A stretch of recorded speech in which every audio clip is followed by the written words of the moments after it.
قدرمن لیدونکو بیا هم راغلاست وایم ژوندون میلمه خپرونه ده حسنا رؤوفي را سره میلمنه ده. نو حسنا جانې لکه څنګه چې ما مخکې یادونه کړې وه د خیاطۍ کارګاه یا خونه جوړه کړې ده چې په دې برخه کې نجونې هم ورسره کار کوي. حسنا څنګه داسې یو فکر وکړه چې ته داسې یو څه جوړ کړې چې هغه د نورو نجونو مصروفیت هم پکې وي، ستا خپله هم ذهن پکې آرامه وي؟ یک سال پیش از امروز طرح کارگاه خیاطی را نوشته بودم و میخواستم که یک کارگاه خیاطی باشه و دوست داشتم پیش از اینکه از مکتب پنتون، البته از پنتون فارغ شم، کسی باشم که خودم زمینی کار را به دیگران فراهم میسازه. گام های عملیش زمان برداشته شد که کماکان محدودیت های کاری بر زنان وضع شد و خواستیم که این کارگاه را ایجاد بکنیم تا هم زمینی انگیزه بر زنان شن و هم مصروف شوند. خب در این بخش کس همراهتان همکاری میکنه، مثلا حکومت امارات اسلامی یا کدام مستحق یا کدام کسی دیگه؟ از نگاه مالی تا هنوز به بودجه شخصی پیش رفتیم، همکاری از طرف کسی نشده، ولی در کل حکومت هم مشکل نداشته با کار ما و پیش رفتیم. امی شما خب مثلا لباس اوناس بر اوناس جور میکنین و کدام رقم لباس تهیه میکنین؟ 5 بخش متفاوت است. لباس افغانی است، بخش بافندگی است، لباس ها بافته میشه، چرمدوزی است، گرافدوزی است، مهردوزی است و ساخت کیف ها است که دسکال ساخته میشه. در کل به این شکل. خب باز در این بخش شما شاگرد جذب میکنین یا نه فقط استاد هست اونا را شاگردها را درس میتن تعلیم میتن در این باره یا چی رقم هست؟ کارمند و کارآموز داریم. کارمندای ما وقت فرمایشات میآید اونا آماده میسازن و کارآموزای ما پس از 6 ماه ای که ترنینگ میبینن در بخش خیاطی و هر بخش که خودشان علاقه‌مند هستن بعد از او به کار میشن. خب مثلا یک نفر که بفهمن خیاطی را بلد باشن، مثلا در بخش امی لباس اوناس، در بخش مثلا لباس افغانی چقدر معاش میتین؟ نظر به این است که چقدر استعداد و لیاقت دارن. فرد است که به صورت شوقی خیاطی میخونه ولی فرد است که مسلکی. فردی که مسلکی باشه حدود 8000 افغانی باشن معاش میتیم. نظر چون به بودجه شخصی ما پیش میریم، ولی فرد به صورت شوقی باشه و تاکید به این بکنن که بیاین، چون فرد شوقی تا مسلکی خیلی فرق میکنه و معاش از اونها کمتر است. خب باز تقاضای فامیل و دوستا هم هست که مثلا یک جور لباس برای ما بدوزین یا به خاطر که تکه کار داره، مثلا اگه چرمه باشه، چرمه میگن چی میگن دامن که میدوزن، مثلا همین لباس افغانی رو که تهیه میکنن زیاد پیسه فکر میکنم کار داره. دقیقاً. تو فرمایشه مفتومه؟ فرمایشه رایگان به خاطر شیرینی کارگاه تهیه کرده بودیم. البته او به خاطر شیرینی کارگاه بود ای که همراه همکاری کردن، ولی در کل چون مصرف لباس افغانی خیلی زیاد است، حتی لباس ساده ای که آماده میسازیم حدود 3000 افغانی یا 3000 افغانی شروع میشه با همون کیفیت که ما میسازیم. اگر موادش تکه تمام موارد از ما باشه با حدود 3000 افغانی و وجوری خیاط اگر فقط وجوری خیاط باشه با فرق میکنه، ولی فرمایشه مفت تا جای میپذیریم و بعد از اون. خب مقصد دوستا شما بفهمین که فرمایشه مفت یا رایگان وجود نداره، اگر داره شاید کمش شما بپردازین، زیاد نه، همونطور نیست. اگر دوستی باشه، اگر فامیلای حسنا جان برنامه را بیننده هستن، هیچ وقتی فکر نکنین که رایگان بیاین از حسنا کالا بگیرین. کالای خودتون بیارین، تکه بیارین، هر چیز بیارین. خیلی یک دخترش اگر 400 باشه میشه 300 یا 3.5 یک پینجه مرات میشه.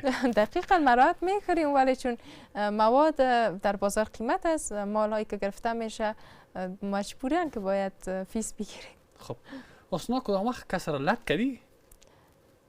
بیگانه یا از خود؟ ما از خود باشه بیگانه باشه، یعنی بیگانه را لط کردی ولی بطرز که اگه نفر که برنامه را ببینه واسه حسنا را خوب بشناسین کدام وقت لطتان نکنه. نه خیر دست زدن ندارم و ما هیچ اصلا از چی میگن اصلا شوخ هم نیستم، یکی که کس را بزنم به نظرم خوب نیست، اخس مادم نیستم. بیگانه از خود از این پرسیدم که یعنی کی بوده باشه. شوخی خود بین خانواده می باشه، در بین فامیل می باشه، ولی در کل شوخی دستی یا ای که با کس وار کرده باشم نه. خب ما که اسنادا را از فامیلتان مثلا گرفتیم، یگان مثلا ما چیزا را پرسیدیم گفتن که در خانه بسیار شوخ هستن، گلاس و قاب بشقاب و چیزا را میده میکنن، راست میگی؟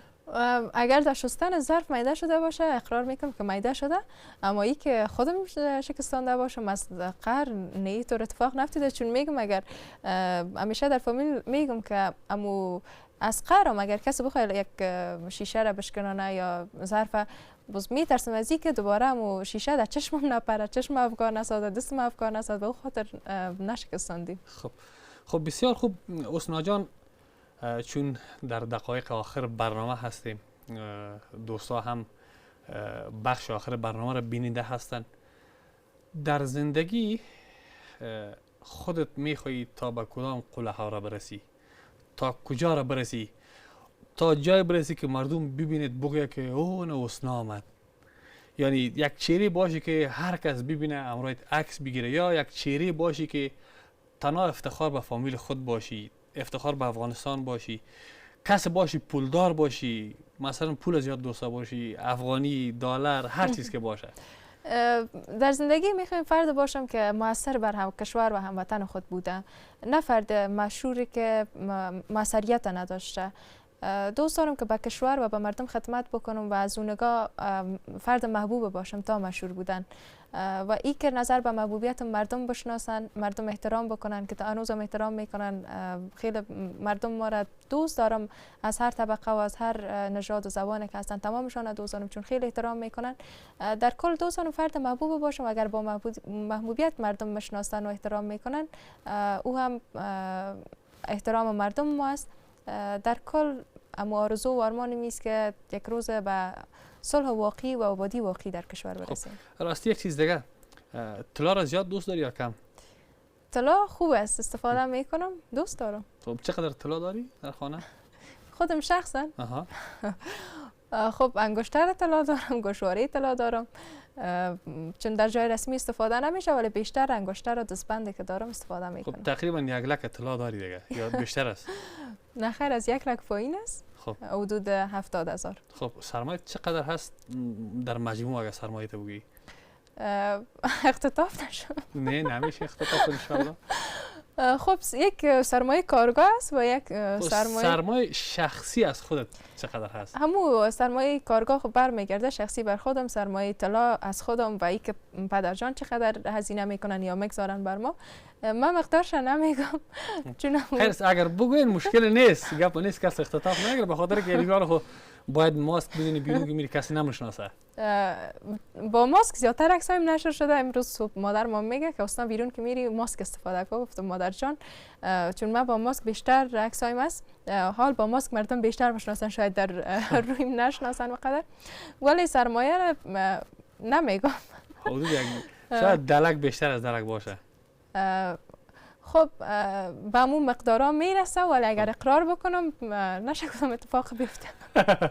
خب خوشبخت و انسان باشه که حسنا رو بگیرن، سرمایه‌شون تا 20 لک میرسه دیگه. کسی بگیره که بیخیر دیگه تو پولدار میشه دیگه. خودش یک تجار است، حسنا خودش تجار است و کس هم باشه که حسنا رو به عقد نکاح میگیره او هم دیگه پولدار میشه. اما تو نیست؟ حسنا رو میگیره.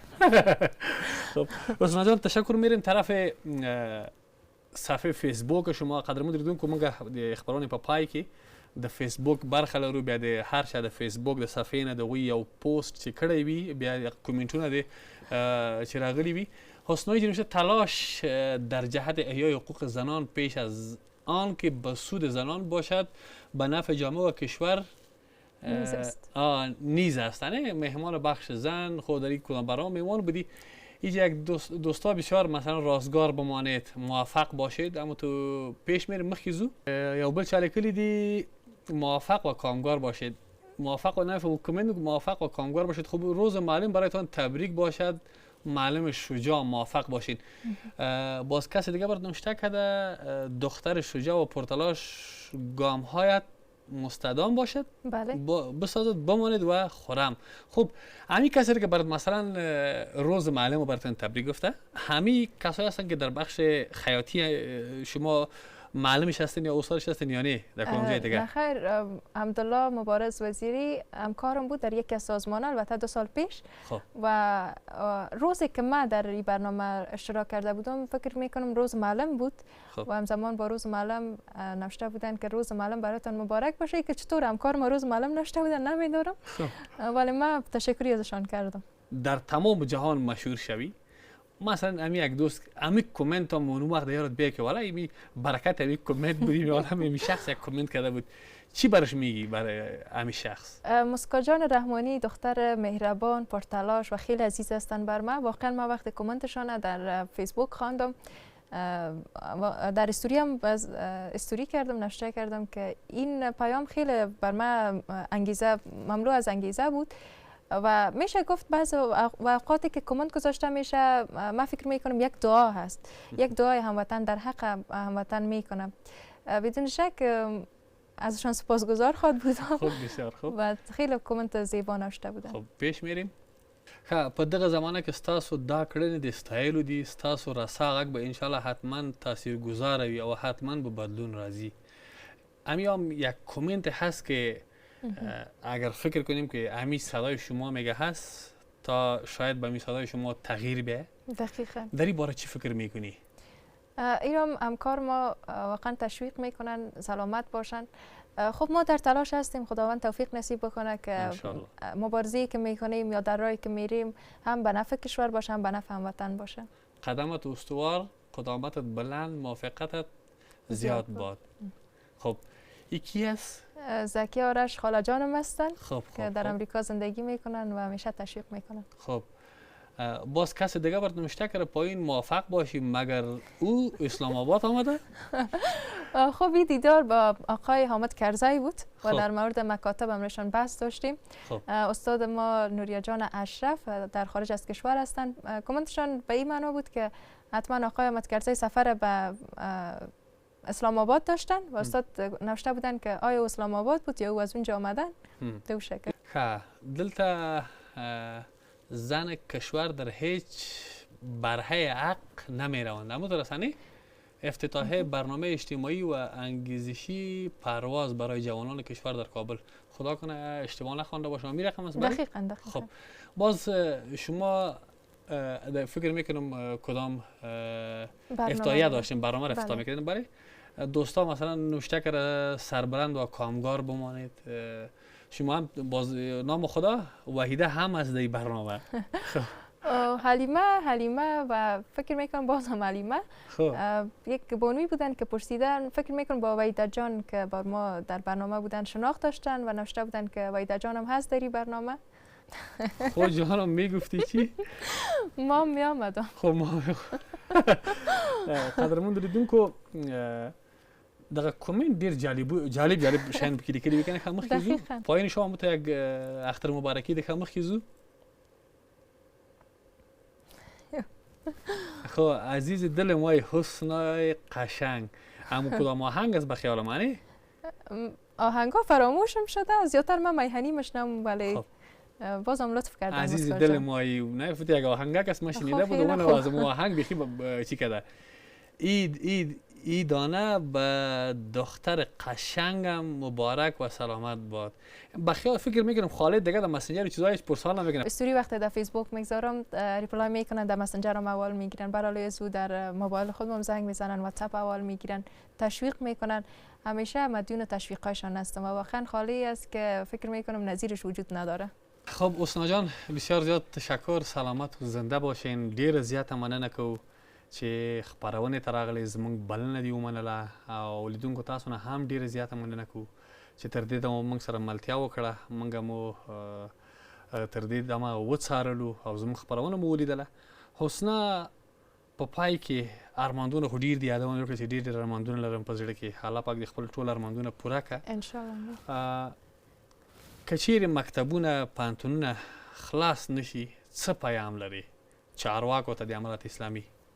باورمند به این نیستم که دروازه های پانتون و دانشگاه ها باز شود و همچنان مکاتب، چون دروازه های مکاتب بسته بود که پانتون ها هم بسته شد و یکی پای دیگر قیودات وضع شد ولی اگر بسته نشه ما فقط یک جمله بر حکومت سرپرست در کشور ما دارم که من حیث حکومت افغانستان، من حیث کسانی که رهبر ما هستند و در کشور وجود دارند، بیاین به خاطر ترقی و پیشرفت همدیگر تلاش بکنیم. نظر به اینه که کی مرد هست و کی زن، صرف بر از که خداوند چی حق را برشان قائل شده، این حق ماست و ما باید دروازه‌های پانتون و مکاتب را برای دختران باز بکنن. ان شاء الله چې دروازې د پانتونونو او د مکتبونو خلاص شي.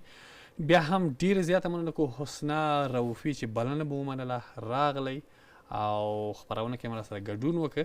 تر بیا چې ستاسو حضور ته ذری لیدونکو په مهربان خدای مو سپارو. حسنا جان وقتت خوش، خدا حافظت، بخیر باشید. سلامت باشین اتل صاحب، ممنون از شما و برنامه خوبی که داشتیم. تشکر، سلامت باشین، په مخه ښه وخت ولرئ.